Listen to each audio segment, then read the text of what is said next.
Great. Great. Well, good morning, everybody. I'm Chris Foley. I'm the Associate Vice President for Indiana University's online education called IU Online. I've been doing this for about 6 years, but I've been with the university for 20 some odd years by now. So I'm happy to be here this morning. And Reba-Anna, I'll hand it over to you.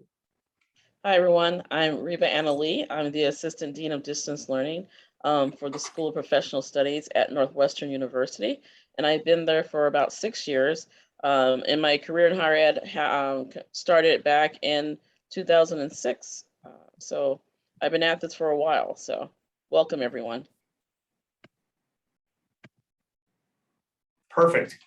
Well, Reba, I'm going to let you I'll drive and let you kind of introduce the first chat question we have.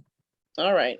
So everyone, just if you could take a moment, type your role or title and where you're located. You can put just the name of your university as well. I'll give everybody a moment to do that.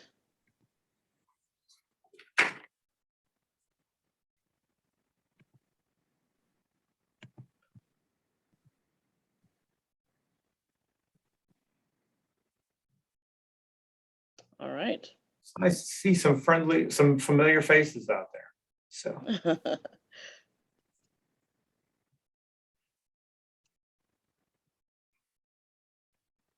So while they're doing that, Reba, maybe we should go ahead and talk a little bit about what the Big Ten Academic Alliance is to kind of get them started.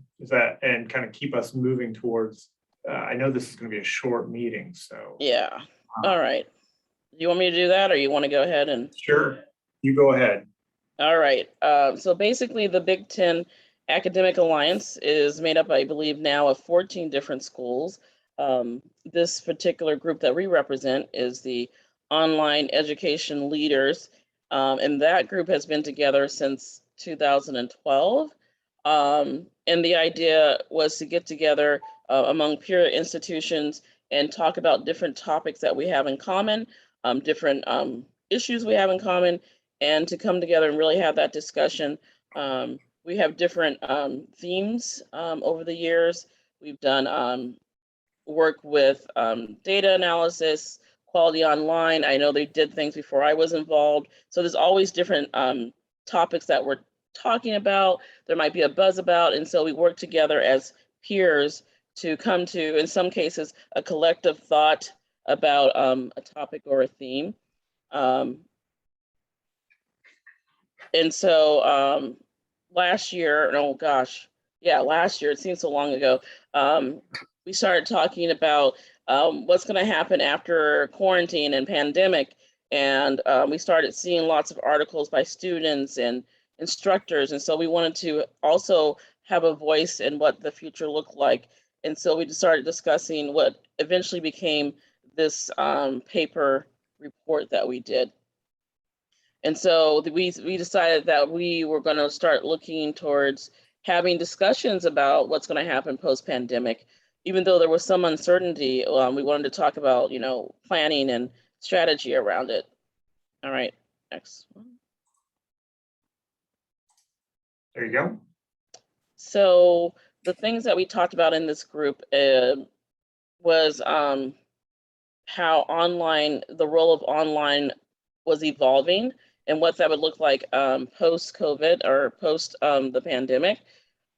And so one of those other issues we thought would come out of it is the miscommunication through remote teaching and remote learning, how we can then turn that back to an understanding of online teaching and learning as that became more of a demand.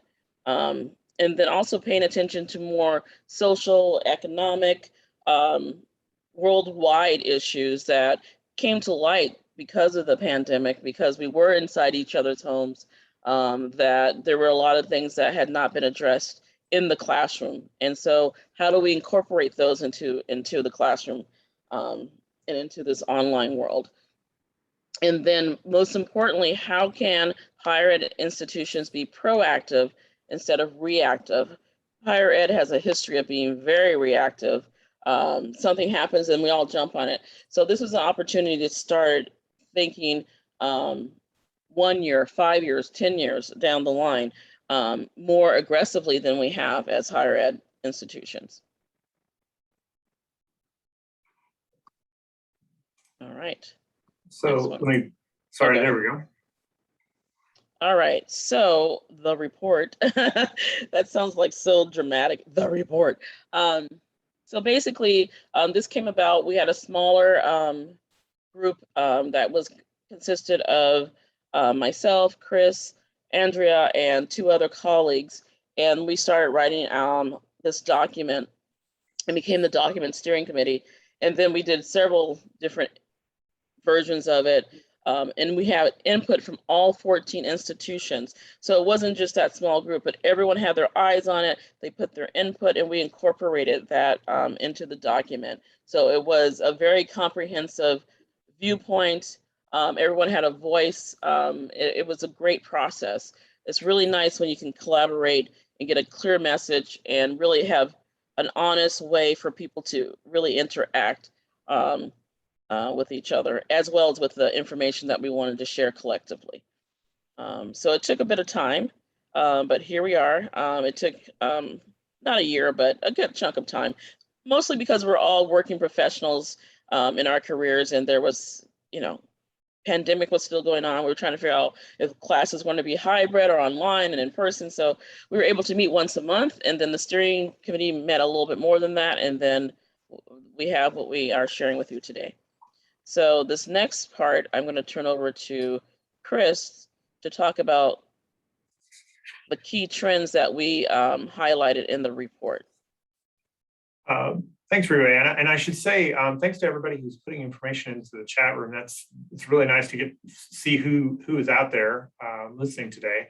The other thing that I would just point out is that Andrea has put a link in the chat to the report itself. So you're more than welcome to go out there and take a look at it, send us comments or anything like that. But so as we get back to the presentation, there were 5 key trends that we looked at. The first was, there was just increased residential student demand, things that we were looking at. About the use of online courses by residential students. So for instance, at IU, prior to the pandemic, we already knew that 34% of the students were taking online courses at some point in their career. Actually, after the pandemic, now that we're kind of settled down, it's 55%. So that demand seems to have been fueled by the familiarity gained during the pandemic. So we knew there would be increased demand even by residential students. Master's degrees are increasing online. If you look at some of the reports that are out there, one of the demographics that is huge for growth in online program students is at the master's level. And as a matter of fact, that seems to be the primary growth at the master's level. Face-to-face master's degrees don't seem to be growing as much based upon the reports we're seeing. We're seeing a rise of the mega university, things like Arizona State, Southern New Hampshire, Western Governors, and then also increased choices, because now we've got a lot of our colleagues out there, even in the publics and the large privates, that are going with large system-wide approaches with significant marketing dollars to accompany that. We also, if you haven't heard about the demographic cliff, I don't know where you've been, frankly. That's been the topic of conversation for about the last 3 to 4 years. If you're in some states like Indiana, you're already over the top of the cliff and you're kind of heading down the side. So that's, where are we going to get students that would help fill the gap that we've had? It's also a double whammy, because it's not just that the demographics are going to decline, but students from populations that typically went to college are particularly going to be declining. So those that are not declining demographically, we have to figure out ways of bringing them into the college experience in ways that they didn't typically access college before. And then finally, there's things like the new emphasis on lifelong learning. We've heard about the 60-year curriculum. I believe that comes out of the University of Washington. The idea that somebody is going to learn long beyond completing of a bachelor's or a master's. They're going to continue to look to learn for a long time. So as we take a look at, sort of where we went after looking at these trends, we really thought that we needed, as Big Ten institutions, which are kind of not unique, but we're not the ones that typically hit the headlines all the time with regard to online learning. We all have very strong heritages there, but we felt like we really needed to have a time to regroup and adopt a strong and proactive, technologically enhanced learning focus. And we've thought about doing that in 3 strategic areas. Do you want to take us through the first one, Reba-Anna? Yes, thanks. So the first one that we wanted to focus on was having a student-focused model in order to address the shift in demographics and the growth in online courses. And some of the highlights that we cover in no particular order is really a big one that we're all being faced with is aligning the workforce needs to lift the economies of different states and regions, but also to grow the skills in these areas. If you think about higher education, there's really not a big focus on workforce skills in terms of how it looks now. And so that also leads into targeting broader audiences, not only to embrace the 60-year curriculum, but also to meet the needs of our students more accurately. If you think about, the past decades, we've had traditional age students. Now they're coming to us with different backgrounds. They're coming to us not being a traditional age and being able to embrace that and also encourage them to stay with us the length of their learning process or of their learning journey after they graduate is really important for higher ed. And flexibility, making sure that now there's so many different choices, competitors to higher ed, how we can make things more flexible for students, micro-credentialing, certificates become more important. They rise to the forefront. Another part of that is providing and sustaining, supporting an inclusive, equitable climate, says here in the online space. Once again, like I said, there's many eyes upon online learning because of the pandemic, but also just making sure that one of these things is making sure people have proper internet access to get to their courses online. So thinking about all the different types of inclusivity and equity that we can bring into the online setting. Also embracing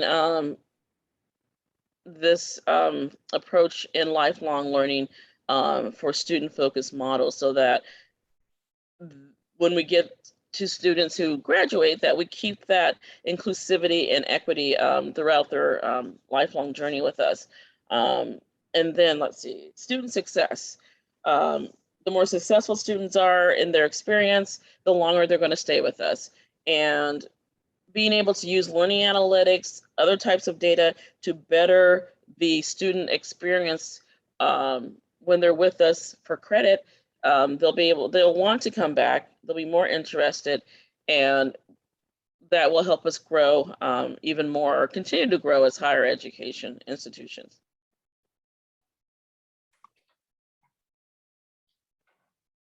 On to the next strategy. No, there you go. Do you want me to take this one? Yeah, that'd be great. Yeah.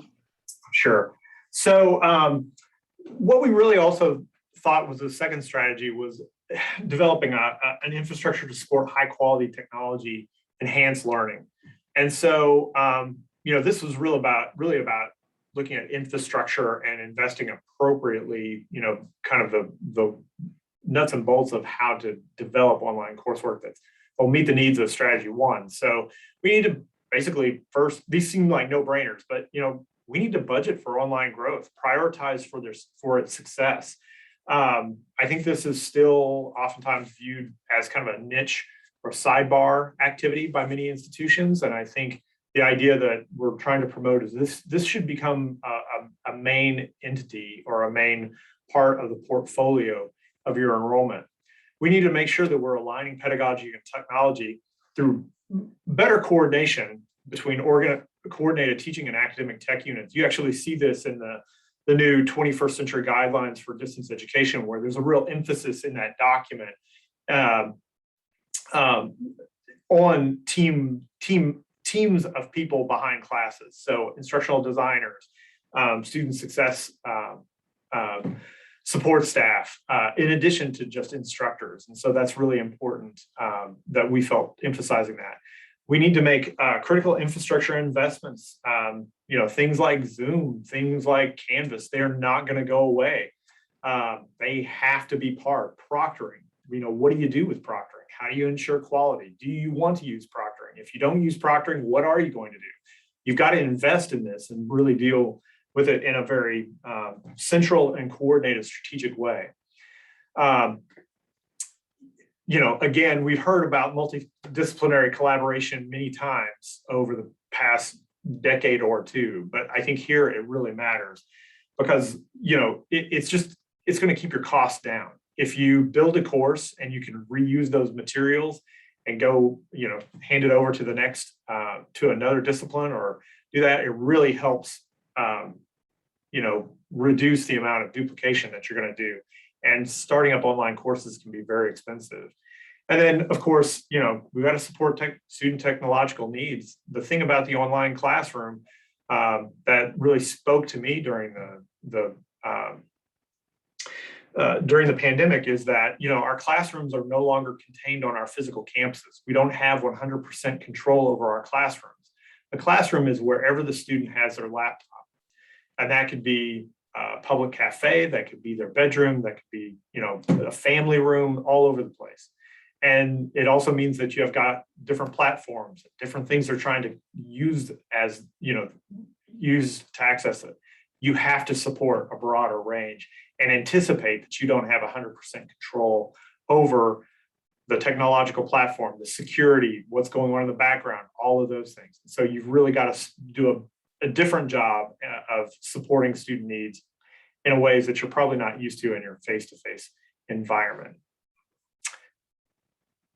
Reba, I'll hand it over to you for strategy 3.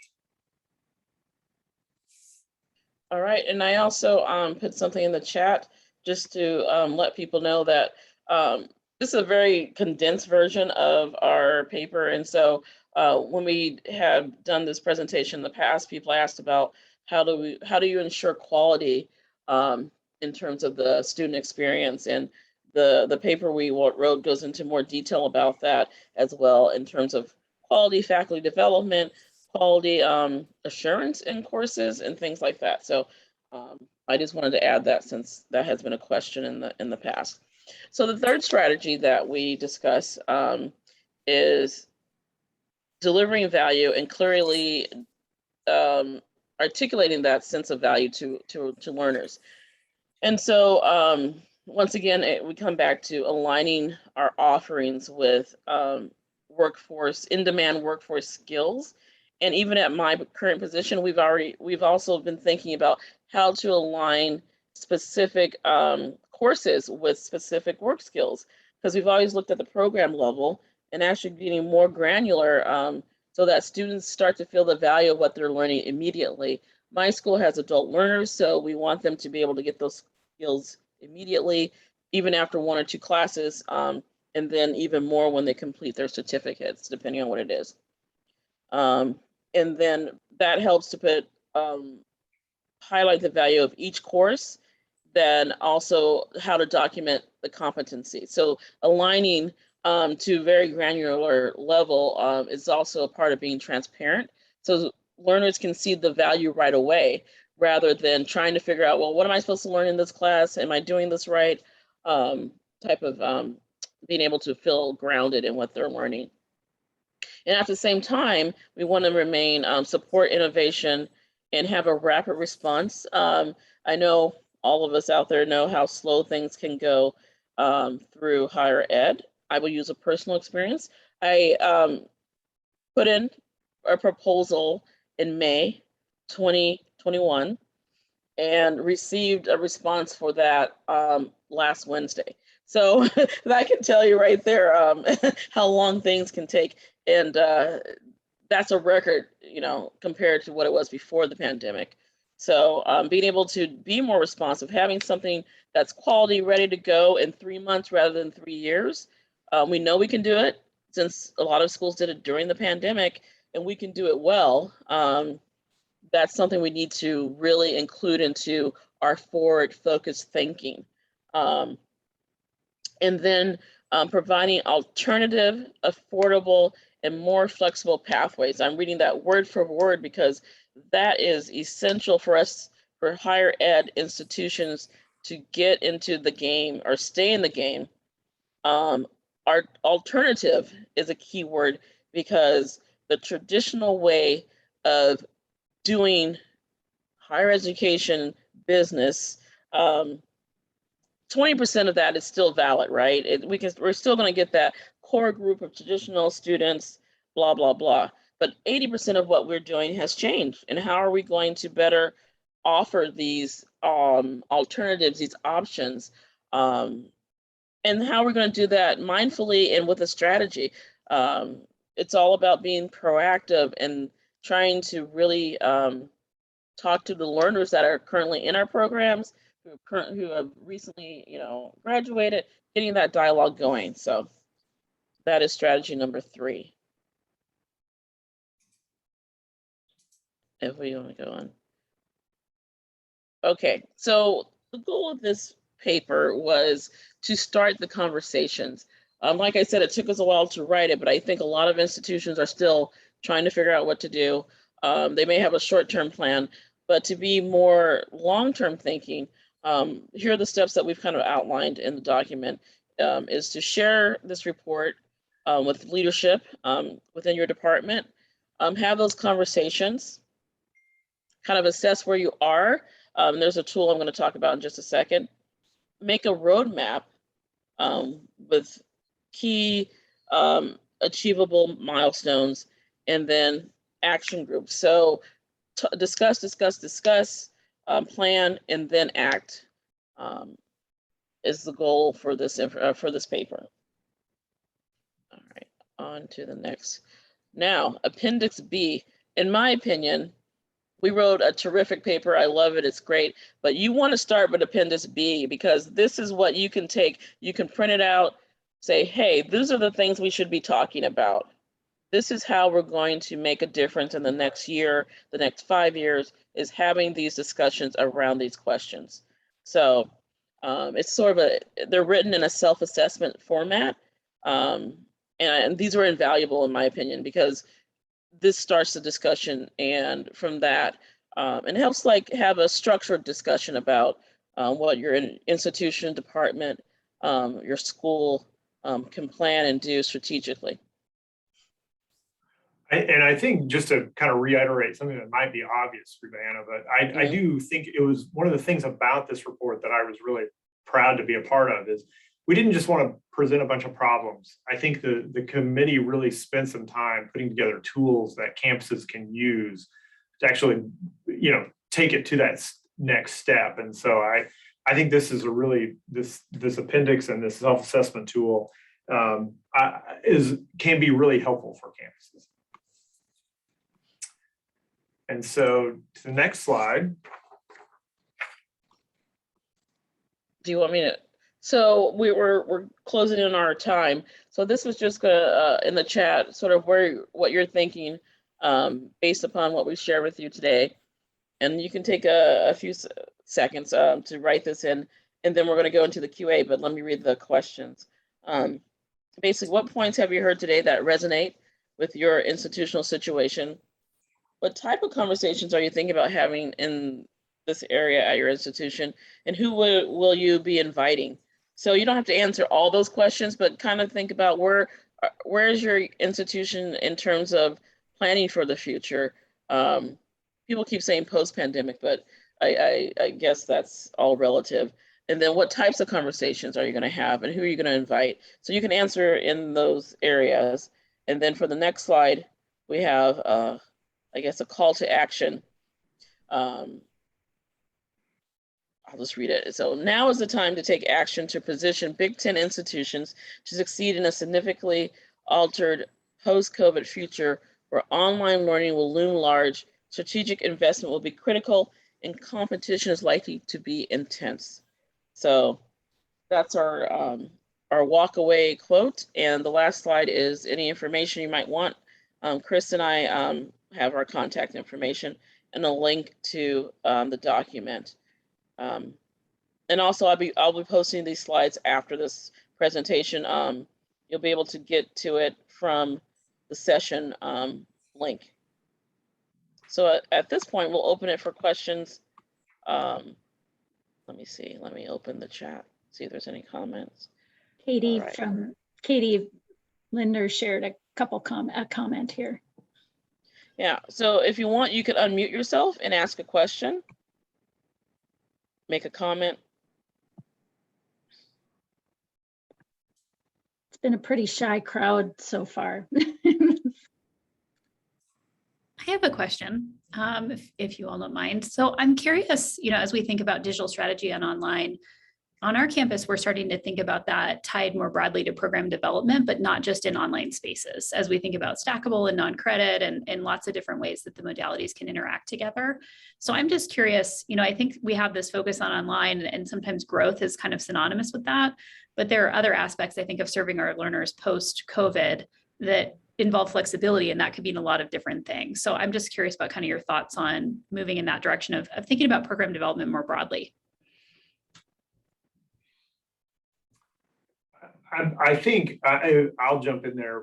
Mm-hmm. What I'd like to see our institution, and I think we're slowly getting there, is to stop thinking in a world of kind of a dichotomous scenario between online and face-to-face and between and I think also this is a harder one for us between non-credit and for-credit work, like, or what some people call regulated and unregulated. That I think we need to talk about knowledge, and we need to talk about serving students where they are and how they want to consume it. And so these are all just whether or not you want to tie something in an online environment. I don't I think whether or not they're going to physically sit in your chair or they're going to, be working in a cafe, they're all doing work on their phone. Increasingly, they're all doing work on a laptop, and I think also, you've got students who are going to supplement their coursework that they're getting for-credit work with non-credit work, and you're either going to provide that or they're going to go find it somewhere else. YouTube is a great, free university in a lot of ways. Mm-hmm. And so I think we as an institution need to stop thinking in these kind of bucketed structures and just say, okay, a student needs to learn Java. How are we going to give them opportunities to learn Java? How are we going to make that available to them so that they will access it wherever they can and wherever they find it most fruitful for them? I think we're used to teaching in the ways that we've always taught and learned. That's never been necessarily the most effective way. And now we have so much variety that we really do need to think about how to make knowledge consumable across a spectrum of ideas and stop trying to say there's one best way. That's a real challenge. But to me, that's sort of where we've got to go. And culturally, that's a big shift. Mm-hmm. I know that's far more probably metaphysical than you wanted an answer for, but that's sort of where I think we've got to lead so that people will stop trying to categorize things all the time and then only think that way. Mm-hmm.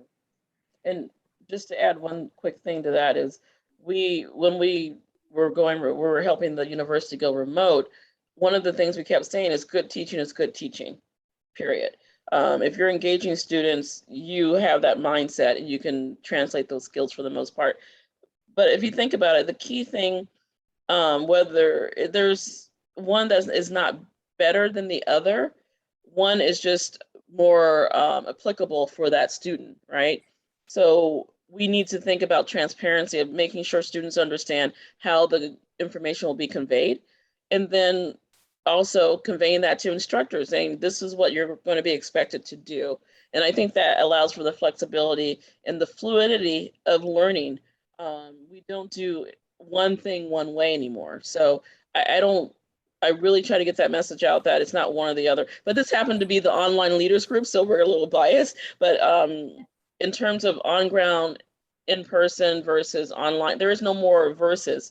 It's what is best for the student and being able to make that fluid. And I know that's sometimes difficult, but at the same time, if we want to be flexible and forward facing, we really need to think about, okay, the student might consume this information by printing it out or doing this. And so when we do that, it seems more natural to the student, like, oh, I could do it this way or that way, instead of having the student reach out and like, oh, can I get this video this way? So we kind of have to think a little bit for the student, and just being able to prepare the faculty to support the different modalities as well as the students. So that's kind of. I just want to quick check, Chris and Reba, can you hear me all right?